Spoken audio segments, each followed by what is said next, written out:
بسم اللہ الرحمن الرحیم۔ السلام علیکم رحمۃ اللہ وبرکاتہ۔ اگر آپ پہلی مرتبہ ہمارے لائے ہیں پلیز سبسکرائب کر لیجیے۔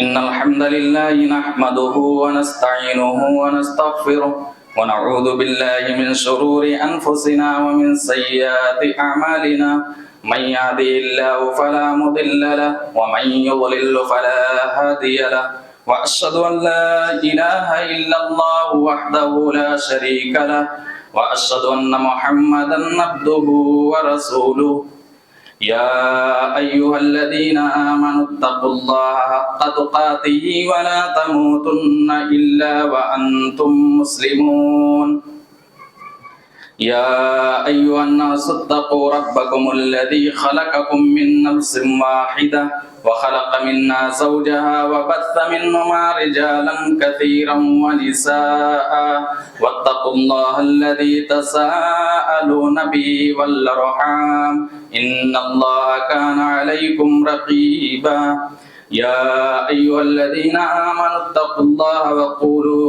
قولا سديدا يصلح لكم أعمالكم ويغفر لكم ذنوبكم ومن يطع الله ورسوله فقد فاز فوزا عظيما أما بعد فإن خير الحديث كتاب الله وخير الهدي هدي محمد صلى الله عليه وسلم وشر الأمور محدثاتها وكل محدثة بدعة وكل بدعة ضلالة وكل ضلالة في النار أعوذ بالله من الشيطان الرجيم بسم الله الرحمن الرحيم إن في خلق السماوات والأرض واختلاف الليل والنهار لآيات لأولي الألباب الذين يذكرون الله قياما وقعودا وعلى جنوبهم ويتفكرون في خلق السماوات والأرض ربنا ما خلقت هذا باطلا سبحانك فقنا عذاب النار قال النبي صلى الله عليه وسلم صيام يوم عرفة أحتسب على الله أن يكفر السنة التي قبله والتي بعده رواه مسلم۔ محترم حضرات، عزیز ساتھیوں، بزرگوں اور دوستوں، پردہ نشین خواتین اسلام، ہر قسم کی حمد و ثنا اللہ رب العالمین کے لیے ہے جو ساری کائنات کا خالق، مالک، رازق، مشفق، مربی، پالنہار ہے۔ بعدہ درود و سلام ہو انبیاء کرام پر، خصوصی طور پر آخری نبی محمد رسول اللہ صلی اللہ علیہ وسلم پر، جنہوں نے بہت ساری مصیبتیں اور پریشانیوں کو جھیل کر دین اسلام ہم تک پہنچایا۔ اللہ رب العالمین کے نزدیک جو مہینوں کی تعداد ہے وہ 12 ہے،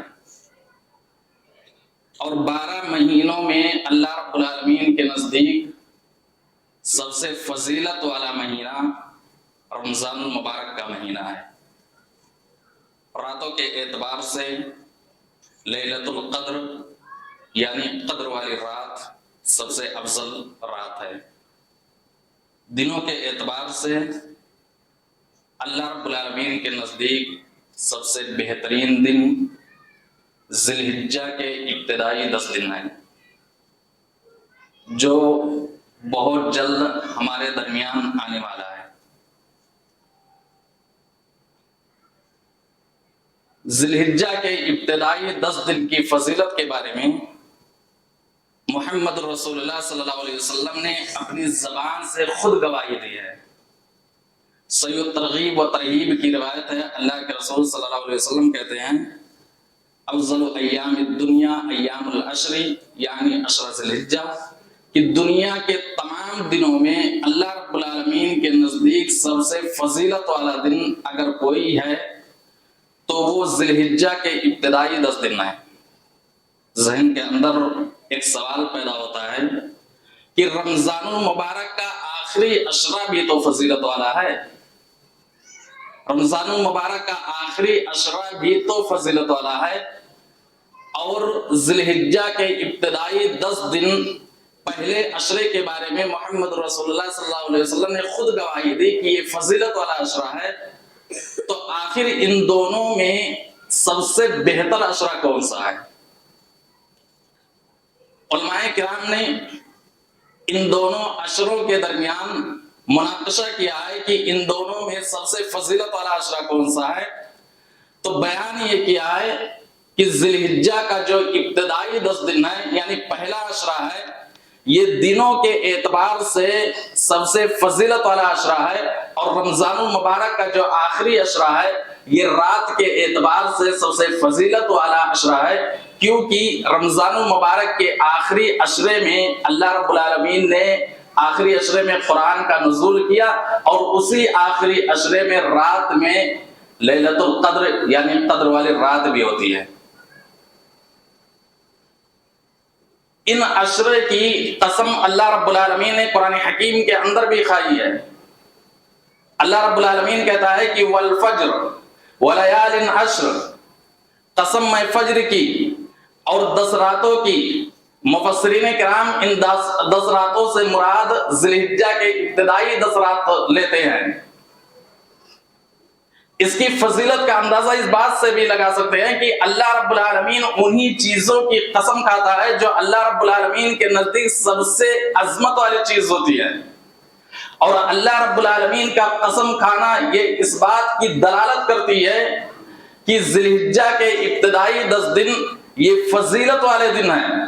اب ذہن کے اندر ایک سوال بھی پیدا ہوتا ہے کہ رمضان المبارک کا جو آخری عشرہ ہے، اس عشرے میں اگر ایک بندہ اللہ رب العالمین کی عبادت کرتا ہے، قرآن کی تلاوت کرتا ہے، ذکر و اذکار کرتا ہے، توبہ استغفار کرتا ہے، دعا کرتا ہے، یہ نیکیاں کرتا ہے، اور دوسرا بندہ ذی الحجہ کے ابتدائی 10 دن میں یہ نیکیاں کرتا ہے، نوافل کا اہتمام کرتا ہے، قرآن کی تلاوت کرتا ہے، ذکر و اذکار کرتا ہے، توبہ استغفار کرتا ہے، دعا کرتا ہے، صدقہ و خیرات کرتا ہے، تو ان دونوں عشروں میں کیے گئے عمل اللہ رب العالمین کے نزدیک سب سے بہترین عمل کون سا ہے؟ نبی اکرم صلی اللہ علیہ وسلم کی حدیث کی طرف جب ہم چلتے ہیں تو ہمیں پتہ چلتا ہے کہ وہ بندہ جو ذی الحجہ کے ابتدائی 10 دنوں میں اللہ رب العالمین کی عبادت کیا ہو، وہ عمل اللہ رب العالمین کے نزدیک سب سے بہترین عمل ہے۔ سنن ابو داؤد کی روایت ہے، اللہ کے رسول صلی اللہ علیہ وسلم کہتے ہیں کہ ما من ایام العمل الصالح فیها احب الی اللہ من هذه الايام، یعنی من هذه الايام، اللہ کے رسول صلی اللہ علیہ وسلم کہتے ہیں کہ عمل کے اعتبار سے، نیک عمل کرنے کے اعتبار سے اللہ رب العالمین کے نزدیک سب سے بہترین دن اگر کوئی ہے تو وہ ذی الحجہ کے ابتدائی 10 دن ہیں۔ نبی اکرم صلی اللہ علیہ وسلم کے ساتھیوں نے آپ صلی اللہ علیہ وسلم سے سوال بھی کیا، اے اللہ کے رسول، اگر اتنے دن کوئی انسان جہاد فی سبیل اللہ میں بھی گزارتا ہے تو کیا وہ عمل اللہ رب العالمین کو محبوب نہیں ہوں گے؟ اللہ کے رسول صلی اللہ علیہ وسلم نے کہا کہ اگر اتنے دن کوئی انسان جہاد فی سبیل اللہ میں بھی گزارتا ہے تو اتنا اللہ رب العالمین کے نزدیک محبوب نہیں ہوں گے جتنا انسان ذی الحجہ کے ابتدائی 10 دنوں میں اللہ رب العالمین کی عبادت کرتا ہے۔ لیکن وہ انسان جو گھر سے نکلا ہو، مال کو لے کر کے نکلا ہو، لڑتے لڑتے شہید بھی ہو گیا ہو، مال بھی لٹ گیا ہو، اس کا وہ عمل اللہ رب العالمین کے نزدیک اس انسان کے عمل سے بہتر ہو جائے گا۔ یعنی ایک انسان جو ذی الحجہ کے ابتدائی 10 دنوں میں اپنے گھر پر رہ کر کے قرآن کی تلاوت کرتا ہے، ذکر و اذکار کرتا ہے، توبہ استغفار کرتا ہے، دعا کرتا ہے، صدقہ و خیرات کرتا ہے، روزہ رکھتا ہے، اور دوسرا انسان جو جہاد کے لیے نکل چکا ہو، اسلام کی سربلندی کے لیے، اور دشمنوں سے لڑتے لڑتے فتح بھی نصیب ہوئی ہو، گھر لوٹ آیا ہو، اس کا عمل اللہ رب العالمین کے نزدیک اتنا محبوب نہیں ہوگا جتنا کہ ذی الحجہ کے ابتدائی 10 دنوں میں انسان اپنے گھر رہ کر کے اللہ رب العالمین کی عبادت کیا ہو۔ آپ اندازہ لگا سکتے ہیں کہ اللہ رب العالمین کو وہ عمل جو ذوالحجہ کے ابتدائی 10 دنوں میں کیے گئے ہیں اللہ رب العالمین کو کتنا زیادہ محبوب ہو. لیکن اگر کوئی انسان جہاد کے لیے نکلا، جان بھی چلی گئی، مال بھی چلی گئی، کسی چیز کے ساتھ واپس نہ آیا، اس انسان کا عمل اس انسان کے عمل سے بہتر ہو جائے گا جو انسان ذوالحجہ کے ابتدائی 10 دنوں میں اللہ رب العالمین کی عبادت کیا ہو. تو یہ فضیلت والا عشرہ چند دنوں کے بعد ہمارے درمیان آ رہا ہے. اس لیے اس عشرے کے لیے ہمیں اور آپ کو تیار ہو جانا چاہیے تاکہ اس عشرے میں ڈھیر ساری نیکیاں ہم اکٹھا کر سکیں اور قیامت کے دن اللہ رب العالمین کے یہاں کامیاب بھی ہو جائیں. سوال یہ پیدا ہوتا ہے کہ اس عشرے کی فضیلت اتنی زیادہ کیوں ہے؟ یہ بھی تو 10 دنوں پر مشتمل ہے، یہ بھی تو رات اور دن پر مشتمل ہے، تو اس عشرے کی فضیلت تمام عشروں میں کیوں ہے اتنا زیادہ؟ کیونکہ اس عشرے میں ایک دن ایسا آتا ہے جس دن اللہ رب العالمین اپنے بندوں کو سب سے زیادہ جہنم سے آزادی کا پروانہ عطا کرتا ہے. سنن ابن ماجہ کی روایت ہے کہ اللہ کے رسول صلی اللہ علیہ وسلم کہتے ہیں کہ 9ویں ذوالحجہ کو جب حاجی لوگ میدان عرفات میں اکٹھا ہوتے ہیں اللہ رب العالمین اس دن تمام حاجیوں کے گناہوں کو معاف کر دیتا ہے. جب میدان عرفات میں دنیا کے تمام ممالک سے جانے والے حضرات جب میدان عرفات میں اکٹھا ہوتے ہیں اللہ خوش ہو کر کے فرشتوں کے سامنے کہتا ہے میرے فرشتوں یہ جو لوگ میدان عرفات میں اکٹھا ہوئے ہیں کس نیت سے آئے ہیں، کیا چاہتے ہیں؟ وہ فرشتے کہتے ہیں اللہ تیری مغفرت چاہتے ہیں، جہنم سے آزادی چاہتے ہیں. اللہ کہتا ہے جاؤ میں نے اپنے بندوں کو جہنم سے آزاد کر دیا، مغفرت کر دیا. اللہ رب العالمین جتنے لوگ میدان عرفات میں اکٹھا ہوتے ہیں تمام کے تمام لوگوں کو جہنم سے آزادی کا پروانہ عطا کرتا ہے. ایک مومن انسان کے لیے اتنی بڑی خوشی کیا ہو سکتی؟ جو انسان اپنے گھر کو چھوڑ کر کے گیا ہو، اپنی اولاد کو چھوڑ کر کے گیا ہو، تمام لوگوں کو چھوڑ کر کے گیا ہو، لاکھوں روپیہ خرچ کیا ہو اور مہینہ وہاں گزارا ہو، وہ انسان اس نیت سے گیا ہو رب راضی ہو جائے، رب گناہوں کو معاف کر دے، رب قیامت کے دن جنت کے اندر داخل کر دے. اور اللہ رب العالمین جیسے ہی 9ویں ذوالحجہ کو وہ انسان میدان عرفات میں اکٹھا ہوا اللہ نے اعلان کر دیا اپنے فرشتوں کے درمیان میرے فرشتوں میں نے ایسے لوگوں کو جنہوں نے میدان عرفات میں اکٹھا ہوئے میں نے تمام کے تمام لوگوں کے گناہوں کو معاف کر دیا اور ان کو جہنم سے آزاد کر دیا. اس سے بڑی کامیابی اور کوئی نہیں ہو سکتی. قرآن اٹھا کر کے دیکھیں گے قرآن کے اندر اللہ تبارک و تعالیٰ نے جہاں کامیابی کا تذکرہ کیا ہے وہاں سب سے بڑی کامیابی اللہ رب العالمین نے قرآن حکیم کے اندر جہنم سے آزادی کا ذکر کیا. اللہ رب العالمین کہتا ہے فَمَنْ زُحْزِحَ عَنِ النَّارِ وَأُدْخِلَ الْجَنَّةَ فَقَدْ فَازَ وَمَا الْحَيَاةُ الدُّنْيَا إِلَّا مَتَاعُ الْغُرُورِ. جو انسان جہنم سے آزاد کر دیا گیا جنت کے اندر داخل کر دیا گیا وہ انسان کامیاب ہو گیا. دنیا کی مال و دولت کو اللہ رب العالمین نے کامیابی کا ذریعہ نہیں بتلایا، دنیا کی ڈگریوں کو اللہ رب العالمین نے کامیابی کا ذریعہ نہیں بتلایا، دنیا کی شہرت کو اللہ رب العالمین نے کامیابی کا ذریعہ نہیں بتلایا، دنیا کی بادشاہت کو اللہ نے کامیابی کا ذریعہ نہیں بتلایا، دنیا کی خوبصورتی کو اللہ نے کامیابی کا ذریعہ نہیں بتلایا، دنیا کے اندر طاقت و قوت رکھنے والے انسان کو اللہ رب العالمین نے کامیابی کا ذریعہ نہیں بتلایا. کامیابی کا ذریعہ بھی اللہ رب العالمین نے ذکر کیا تو جہنم سے آزادی کا ذکر کیا. اور جن لوگوں کو اللہ رب العالمین نے جو میدان عرفات میں اکٹھا ہوئے اللہ رب العالمین نے ان کو جہنم سے آزادی کا پروانہ عطا کر دیا. میرے بھائیوں اس سے بڑی کامیابی اور کوئی نہیں ہو سکتی ہے. اگر یہی فضیلت ہوتی، یہی صرف ایک فضیلت ہوتی تو اس عشرے کی فضیلت کے لیے کافی تھی. لیکن علامہ ابن حجر رحمہ اللہ فتح الباری کے اندر لکھتے ہیں کہ اس عشرے کی خصوصیت یہ ہے کہ اس عشرے کے اندر اللہ رب العالمین کی تمام عبادتیں ایک ساتھ اکٹھا ہو جاتی ہیں. نماز، روزہ، صدقہ و خیرات، حج، یہ تمام عبادتیں اللہ رب العالمین کی ایک ساتھ اکٹھا ہو جاتی ہیں جو دوسرے عشرے میں ایک ساتھ یہ عبادتیں اکٹھا نہیں ہوتی ہیں. اس لیے اس عشرے کی فضیلت، یہ عشرہ دنیا کے تمام دنوں میں سب سے افضل عشرہ ہے، اس لیے اس عشرے کے لیے ہمیں تیار ہو جانا چاہیے، اور جب یہ عشرہ ہمیں مل جائے تو زیادہ سے زیادہ نیک اعمال کرنے کی ہم کوشش کریں۔ میرے بھائی اور دوستو، اب سوال یہ پیدا ہوتا ہے کہ یہ عشرہ جب ہمیں ملے تو اس عشرے میں ہم کیا کریں؟ اس عشرے میں ہم کیا کریں؟ سب سے پہلی چیز کہ اپنی نیت کو درست کر لیں۔ ایک بندہ اللہ رب العالمین کی رضا کے خاطر، اللہ رب العالمین کی خوشنودی کے خاطر چھوٹی نیکی بھی کرتا ہے تو قیامت کے دن وہ نیکی پہاڑ کے مانند ملے گی، لیکن اگر ریاکاری کے لیے کرتا ہے، دکھاوا کے لیے کرتا ہے، تو یاد رکھو قیامت کے دن وہ آگ کے سوا کچھ بھی نہیں ملے گا، وہ نیکیاں اللہ رب العالمین کے ہاں قبول نہیں ہوگی۔ قرآن کے اندر اللہ تبارک و تعالیٰ کہہ رہا ہے، من کان یرید الحیات الدنیا وزینتها نوفی الیہم اعمالہم فیہا وہم فیہا لا یبخسون۔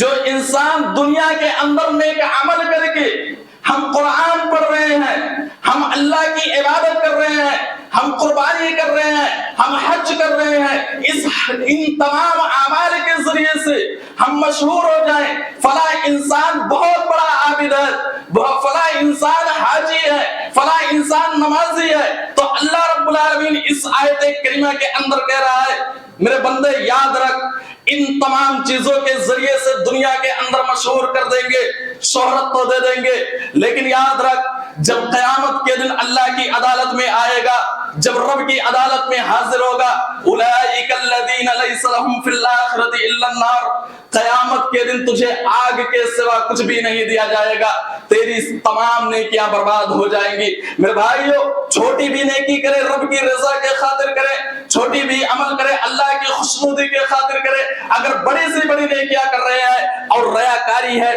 قبول نہیں ہو رہی ہے، تو وہ نیکیاں ہم ریاکاری کے لیے ہرگز نہ کریں۔ تو سب سے پہلی چیز اپنی نیت کو درست کر لیں۔ دوسری چیز، دل کو صاف کر لینا چاہیے۔ دل کے اندر جو بغض ہے، حسد ہے، کینہ کپٹ ہے، ان تمام چیزوں کو نکال دینا چاہیے۔ صحیح بخاری شریف کی روایت ہے، حضرت نعمان بن بصیر رضی اللہ تعالیٰ عنہ کہتے ہیں کہ اللہ کے رسول صلی اللہ علیہ وسلم نے فرمایا، الا وان فی الجسد مضغۃ اذا صلحت صلح الجسد كله واذا فسدت فسد الجسد كله الا وهي القلب۔ اللہ کے رسول صلی اللہ علیہ وسلم کہتے ہیں کہ جسم کے اندر ایک ٹکڑا ہے، جسم کے اندر ایک ٹکڑا ہے، جب وہ صحیح رہتا ہے تو پورا جسم صحیح رہتا ہے، جب وہ ٹکڑا خراب ہو جاتا ہے پورا جسم خراب ہو جاتا ہے، اور اس ٹکڑے کا نام ہے دل۔ یقیناً ایک انسان کا جب دل خراب ہو جائے، دل خراب ہو جائے تو پورا جسم انسان کا خراب ہو جاتا ہے، اس انسان کی زندگی خراب ہو جاتی ہے۔ اسی طریقے سے جب انسان کے دل کے اندر حسد ہو، بغض ہو، کینہ کپٹ ہو، گناہوں کی وجہ سے اس کا دل کالا پڑ گیا ہو، تو یقیناً اس کا دل نیکیوں کو ایکسپٹ نہیں کرتا ہے، نیکیوں کی طرف نہیں بڑھتا ہے۔ اس لیے ہمیں چاہیے کہ نیکیاں کرنے سے پہلے، نیک عمل کرنے سے پہلے، اچھے اعمال کرنے سے پہلے دل کے اندر جو حسد، جو بغض اور کینہ کپٹ کو نکال کر کے اپنے بھائیوں کے لیے محبت پیدا کرے، تب جا کر کے تمہارا دل نیکیوں کی طرف بڑھے گا، اور نیکیاں قبول کرنے کے لیے، نیکیوں کو قبول کرنے کے لیے تمہارا دل چاہے گا، ورنہ تمہارا دل نیکیوں کی طرف ہرگز نہیں بڑھ سکتا۔ اس عشرے میں سب سے بہترین عمل حج اور عمرہ ہے۔ صحیح بخاری شریف کی روایت ہے، اللہ کے رسول صلی اللہ علیہ وسلم کہتے ہیں کہ ایک عمرہ دوسرے عمرہ کے درمیان گناہوں کا کفارہ ہے، اور حج مبرور اس کا بدلہ صرف اور صرف جنت ہے۔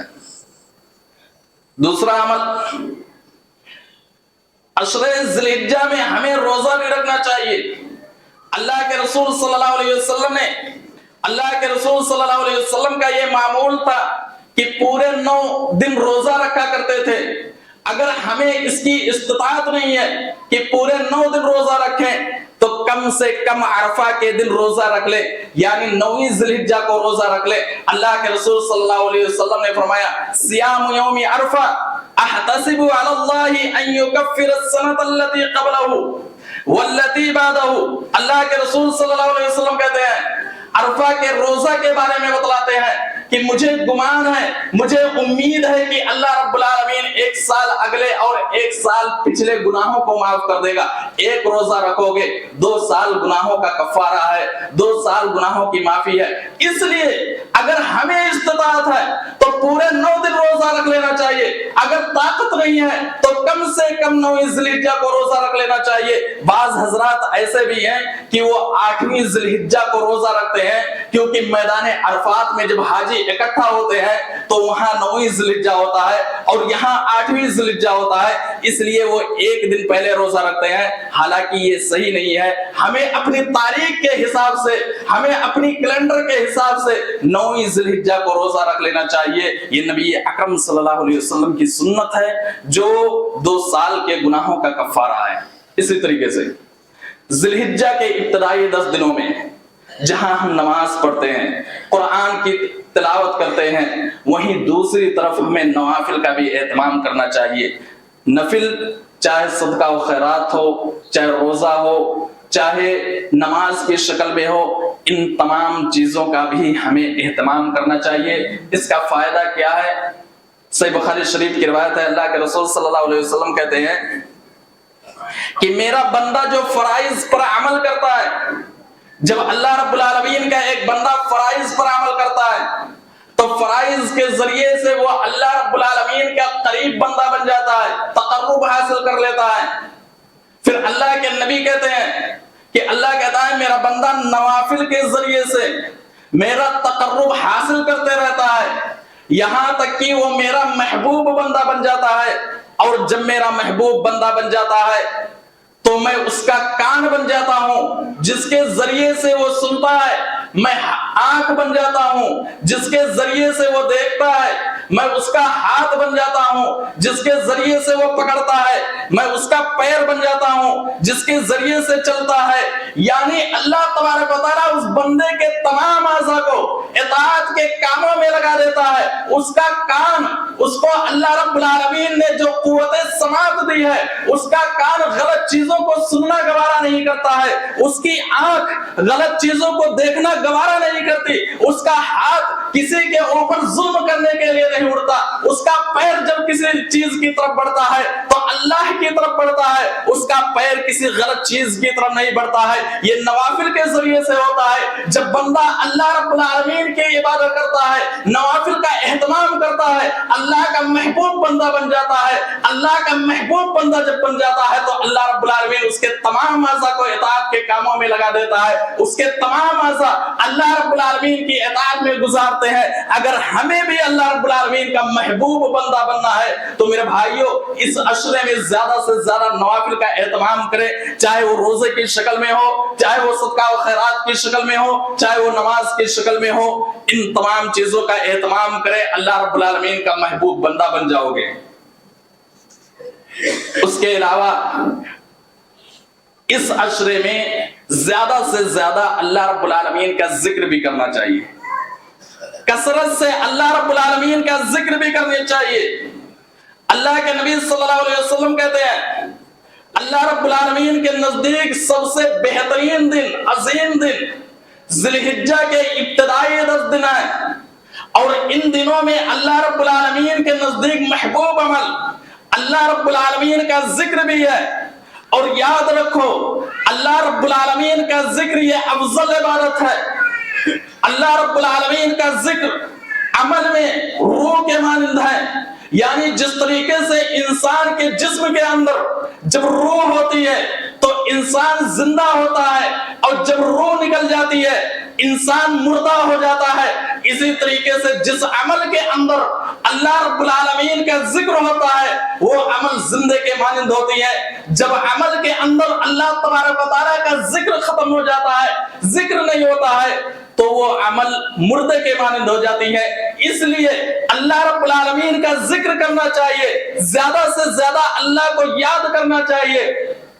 سبحان اللہ، الحمدللہ، اللہ اکبر، لا الہ الا اللہ، یہ جیسے الفاظ کا ورد کرتے رہنا چاہیے. اور یہاں یہ بات بھی بتا دو کہ یہ عبادت ایسی عبادت ہے جو ہر بندہ بھی کر سکتا ہے، چاہے وہ کسی چیز میں مشغول کیوں نہ ہو، چاہے وہ بیمار کیوں نہ ہو، چاہے اس کی طاقت کم ہو، کمزور ہو، ہر یہ ذکر و اذکار اپنی زبان سے ہر بندہ کر سکتا ہے۔ اس کے علاوہ جتنے بھی عبادت ہے، چاہے وہ نفل نماز ہو، چاہے وہ نفل صدقہ ہو، چاہے وہ نفل روزہ ہو، جب اللہ نے اس کو طاقت دی ہوگی تبھی یہ عمل کر سکتا ہے۔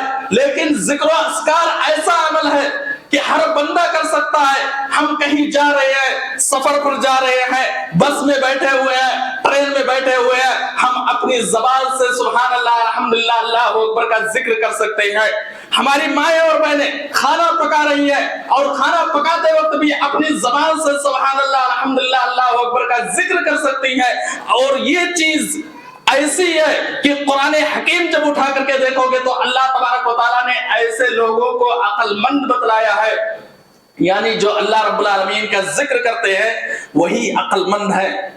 اللہ رب العالمین قرآن حکیم کے اندر کہتا ہے ان فی خلق السماوات والارض واختلاف اللیل والنہار لآیات لأولی الالباب، کہ آسمان اور زمین کی پیدائش، رات اور دن کا بدلنا، یہ عقل مندوں کے لیے نشانیاں ہیں۔ عقل مند کون لوگ ہیں؟ اللہ رب العالمین آگے کہتا ہے الذین یذکرون اللہ قیاما وقعودا وعلی جنوبہم، جو بیٹھ کر کے بھی، لیٹ کر کے بھی، کھڑے ہو کر کے بھی اللہ رب العالمین کا ذکر کرتے ہیں۔ وعلی جنوبہم یتفکرون فی خلق السماوات والارض، پھر غور کرتے ہیں اللہ نے آسمان اور زمین کو بیکار نہیں پیدا کیا، پھر اپنی زبان سے ادا کرتے ہیں اے اللہ تو جہنم کے عذاب سے بچا لے۔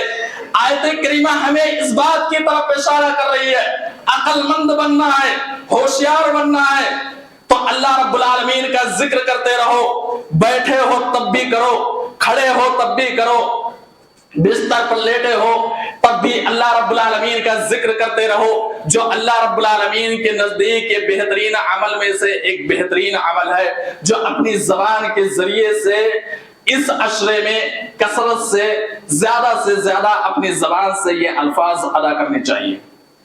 آگے چلتے ہیں، نیکیوں میں ایک دوسرے سے آگے بڑھنے کے لیے، ایک دوسرے سے کمپٹیشن کرنے کے لیے مسابقہ کرنا چاہیے۔ ہمارا معاملہ کیا ہے؟ ہم کیا کرتے ہیں؟ دنیائی چیزوں میں آگے بڑھنے کے لیے کوشش کرتے ہیں۔ ہمارے پڑوس میں رہنے والے انسان نے 2 گھر بنا لیا، ہم رات اور دن محنت کر کے 3 گھر بناتے ہیں۔ ہمارے پڑوس میں رہنے والا یا ہمارا رشتہ دار 2 گاڑیاں خرید لی، ہم دنیائی معاملات میں آگے بڑھنے کے لیے 3 گاڑیاں خریدنے کے لیے پوری رات اور دن محنت کرتے ہیں، حالانکہ وہ چیزیں اسی دنیا کے اندر رہ جائیں گی۔ قیامت کے دن اگر کوئی چیز کام آئے گا تو نیکیاں کام آئیں گی، قبر کے اندر اگر کوئی چیز کام آئے گی تو وہ نیکیاں کام آئیں گی۔ اس لیے کمپٹیشن کرنے کے لیے، آگے بڑھنے کے لیے زیادہ سے زیادہ نیک اعمال کرنا چاہیے۔ محمد رسول اللہ صلی اللہ علیہ وسلم کے ساتھیوں کا کیا حال تھا؟ صحیح مسلم شریف کی روایت ہے، قربان جاؤ نبی اکرم صلی اللہ علیہ وسلم کے صحابہ پر کیا جذبہ تھا نیک عمل کرنے کے لیے، نبی اکرم صلی اللہ علیہ وسلم کے ساتھیوں میں کیا جذبہ تھا نیکیوں میں ایک دوسرے سے بڑھنے کے لیے۔ صحیح مسلم شریف کی روایت ہے، مہاجروں میں سے جو غریب صحابہ تھے وہ اللہ کے رسول صلی اللہ علیہ وسلم کے پاس آتے ہیں اور کہتے ہیں اے اللہ کے رسول، مالدار لوگ جو ہیں وہ نیکیوں میں ہم سے آگے بڑھ رہے ہیں، وہ نماز پڑھتے ہیں ہم بھی پڑھتے ہیں، وہ روزہ رکھتے ہیں ہم بھی روزہ رکھتے ہیں، لیکن فرق ہے کہ وہ صدقہ کرتے ہیں، وہ گردن آزاد کرتے ہیں، اللہ نے مال دیا ہے، وہ مال کے ذریعے سے آگے بڑھ رہے ہیں۔ نبی اکرم صلی اللہ علیہ وسلم نے کہا میرے صحابہ گھبرانے کی کوئی ضرورت نہیں ہے، اللہ نے تمہارے لیے صدقے کا انتظام کر دیا ہے۔ سبحان اللہ کہو صدقے میں شمار ہوگا، لا الہ الا اللہ کہو صدقے میں شمار ہوگا، اللہ اکبر کہو، اللہ اکبر کہو صدقے میں شمار ہوگا۔ یہ الفاظ جب اپنی زبان سے ادا کرو گے صدقے میں شمار کیا جائے گا. اس لیے ہمیں بھی چاہیے کہ اللہ رب العالمین کا ذکر کرتے رہنا چاہیے. وہ صحابہ چلے گئے جو مالدار صحابہ تھے, ان کے پاس جب یہ بات پہنچی تو ان لوگوں نے کہا ہم بھی تو اپنی زبان سے یہ چیزیں ادا کریں گے. وہ لوگ بھی یہ چیزیں ادا کرنے لگے. وہ غریب صحابہ پھر نبی اکرم صلی اللہ علیہ وسلم کے پاس آتے, اللہ کے رسول, وہ صدقہ و خیرات کرنے کے ساتھ ساتھ یہ عمل بھی کرنے لگے جو عمل آپ نے ہمیں بتلائی تھی. نبی اکرم صلی اللہ علیہ وسلم نے کہا ذالک فضل اللہ یؤتیہ من یشاء, یہ اللہ رب العالمین کا فضل ہے جسے چاہے. حدیث بتلاتی ہے محمد رسول اللہ صلی اللہ علیہ وسلم کے صحابہ میں کیا جذبہ تھا نیکیوں میں آگے بڑھنے کے لیے, کیا کمپٹیشن ہوا کرتی تھی نیکیوں میں آگے بڑھنے کے لیے. یہ جذبہ ہمیں اور آپ کے اندر بھی پیدا ہونے کی ضرورت ہے. جس طریقے سے دنیائی چیزوں میں آگے بڑھنے کے لیے ہم کمپٹیشن کرتے ہیں, اس سے کہیں زیادہ ضروری ہے کہ ہم نیکیوں میں آگے بڑھنے کے لیے اپنے بھائیوں سے کوشش کریں. یعنی اگر ہمارا بھائی 5 وقت کی نماز پڑھ رہا ہے, کوشش ہونی چاہیے اس سے آگے بڑھنے کے لیے تہجد پڑھے. اگر کوئی ہمارا بھائی ایک پارہ قرآن کی تلاوت کر رہا ہے, ہماری کوشش ہونی چاہیے کہ ہم 2 پارہ تلاوت کریں. اگر ہمارا بھائی کوئی صدقہ و خیرات کر رہا ہے تو ہماری کوشش ہونی چاہیے کہ اس سے زیادہ صدقہ و خیرات کرے. یہ چیزیں ہمارے اندر بھی پیدا ہونے کی ضروری ہے تاکہ ہم نیکیوں میں ایک دوسرے سے بڑھیں اور قیامت کے دن ہم جنت کا حقدار بھی بن جائیں. اسی طریقے سے جہاں ہم نیک اعمال کریں وہیں ہمارے لیے ضروری ہے کہ ہم جنت اور جہنم کا, یعنی جنت پانے کے لیے اور جہنم کے عذاب سے پناہ کے لیے اللہ رب العالمین سے سوال بھی کریں. سنن ترمذی کی روایت ہے, اللہ کے رسول صلی اللہ علیہ وسلم نے فرمایا من سأل اللہ الجنت 3 مرات قالت الجنہ اللہم ادخلہ الجنہ ومن استجار من النار قالت النار اللہم اجرہ من النار. اللہ کے رسول صلی اللہ علیہ وسلم کہتے ہیں کہ جب کوئی بندہ اللہ رب العالمین سے جنت کا 3 مرتبہ سوال کرتا ہے تو جنت کہتی ہے اللہ اس انسان کو جنت کے اندر داخل کر دے. اور جب کوئی بندہ اللہ رب العالمین سے جہنم کے عذاب سے 3 مرتبہ پناہ طلب کرتا ہے, جہنم کہتی ہے اللہ رب العالمین سے اے اللہ اس انسان کو جہنم کے عذاب سے بچا لے.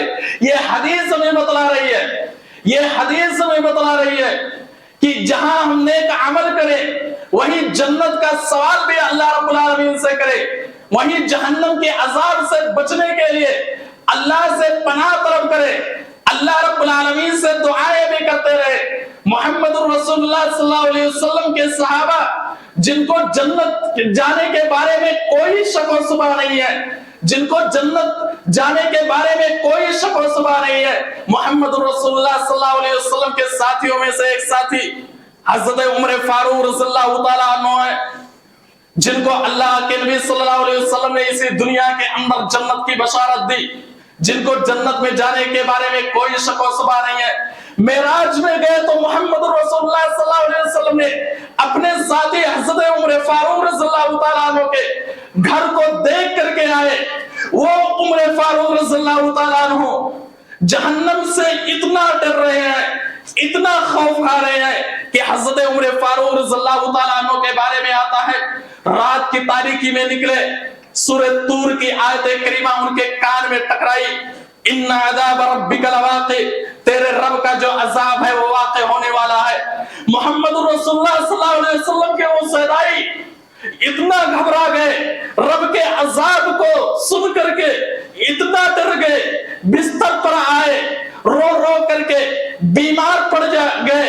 روایت میں آتا ہے کہ وہی ساتھی یعنی حضرت عمر فاروق رضی اللہ تعالیٰ عنہ رو رو کر کے بستر پر بیمار پڑے ہوئے ہیں. آپ صلی اللہ علیہ وسلم کے ساتھی حضرت عمر فاروق رضی اللہ تعالیٰ عنہ کی عیادت کرنے کے لیے پورے 1 مہینہ تک آئے, یعنی 1 مہینہ تک وہ بیمار پڑ گئے تھے. کیا انہیں جنت جانے کے بارے میں کوئی شک و شبہ تھی؟ ہرگز نہیں تھی. پھر بھی اللہ کا خوف اتنا ہے, اللہ کا ڈر اتنا زیادہ ہے کہ اللہ کے عذاب کو یاد کر کے اتنا ڈر گئے کہ کہ وہ بستر پر پڑے رہے اور 1 مہینہ تک بیمار پڑے رہے. یہ نبی اکرم صلی اللہ علیہ وسلم کے ساتھیوں کا حال تھا. حضرت عائشہ صدیقہ رضی اللہ تعالیٰ عنہ ان کے بھانجے بیان کرتے ہیں حضرت عائشہ صدیقہ رضی اللہ تعالیٰ عنہ کے بارے میں. چاشت کی وہ نماز پڑھ رہی تھی, صبح چاشت کی نماز پڑھ رہی تھی, سورہ طور کی آیت کریمہ وہ تلاوت کرتی جا رہی تھی. فمن اللہ علینا ووقانا عذاب السموم. اللہ رب العالمین کا احسان ہے کہ اس نے ہمیں گرم عذاب سے بچا لیا. یہ آیت کریمہ جب وہ پڑھتی جا رہی ہے, روتی جا رہی ہے, حضرت عائشہ صدیقہ رضی اللہ تعالی عنہا کے بھانجے ان سے ملنے کے لیے آتے ہیں. وہ کہتے ہیں کہ میں اپنی خالہ سے ملنے کے لیے آیا, میں دیکھا کہ میری خالہ فمن اللہ علینا ووقانا عذاب السموم زارو قطار رو رہی ہے, وہی آیت کریمہ بار بار دہرا رہی ہے.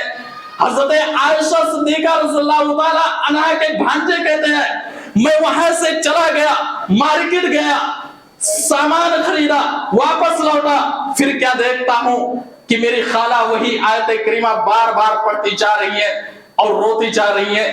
یہ محمد رسول اللہ صلی اللہ علیہ وسلم کے بیوی کا حال تھا, محمد رسول اللہ صلی اللہ علیہ وسلم کے صحابہ کا حال تھا. اس لیے جہاں ہم نیک عمل کریں وہی ہمارے لیے ضروری ہے کہ ہم جنت کے پانے کے لیے اللہ سے سوال کریں اور جہنم کے عذاب سے پناہ طلب کرنے کے لیے اللہ سے پناہ طلب کریں. خلاصہ یہ ہے, پورے خطبے کا خلاصہ یہ ہے کہ ذی الحجہ کا ابتدائی 10 دن, عشر ذی الحجہ چند دنوں کے بعد ہمارے درمیان آنے والا ہے. یہ عشرہ دنیا کے تمام عشروں میں سب سے زیادہ فضیلت والا عشرہ ہے. یہ عشرہ اگر ہمیں مل جائے تو اس عشرے میں زیادہ سے زیادہ نیک اعمال کرنے کی کوشش کریں. نماز کی شکل میں ہو, صدقہ و خیرات کی شکل میں ہو, روزے کی شکل میں ہو, اور عرفہ کا روزہ یعنی 9 ذی الحجہ کا روزہ رکھنا نہ بھولیں, صدقہ و خیرات کی شکل میں ہو. اور زیادہ سے زیادہ کہیں بھی جائیں, چلتے پھرتے ادھر ادھر گھومتے ہوئے اپنی زبان پر سبحان اللہ, الحمدللہ, اللہ اکبر کا ورد کرتے رہیں خلوص و للہیت کے ساتھ. یہی پورے جمعہ کا خلاصہ ہے. اللہ رب العالمین سے دعا کرتے ہیں بار الہ تو ہمیں اس عشرے میں زیادہ سے زیادہ نیک اعمال کرنے کی توفیق دینا تاکہ قیامت کے دن ہم کامیاب ہو جائیں. ہمیں ایسی نیکیاں کرنے کی توفیق دے جو نیکیاں قیامت کے دن قابل قبول ہو. اے اللہ تو ہمیں جہنم کے عذاب سے آزادی عطا کر دے. اے اللہ تو ہمیں قبر کے عذاب سے بھی بچا لینا.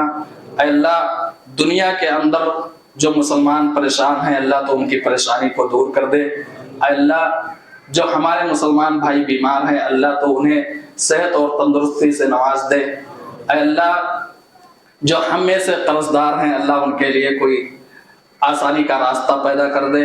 آمین. وآخر دعوانا الحمدللہ رب العالمین. کرتے ہیں کہ آپ کو ہماری آج کی یہ ویڈیو ضرور پسند آئی ہوگی. اگر آپ کو ہماری آج کی یہ ویڈیو پسند آئی ہے تو آپ سے گزارش کرتے ہیں کہ آپ ہمارے چینل کو ضرور سبسکرائب کر لیں اور ساتھ ہی لگے بیل کے بٹن کو بھی پریس کر لیں تاکہ آپ کے پاس ہماری آنے والی مزید معلوماتی ویڈیوز کا نوٹیفیکیشن بر وقت ملتا رہے. سبسکرائب کے ساتھ ساتھ ہماری ویڈیوز کو لائک بھی کریں اور اپنی قیمتی رائے کا اظہار کمنٹس میں ضرور کریں. کمنٹس میں آپ اپنے سوالات بھی ہم تک پہنچا سکتے ہیں. اللہ تعالیٰ آپ کو اپنے حفظ و امان میں رکھے. آمین.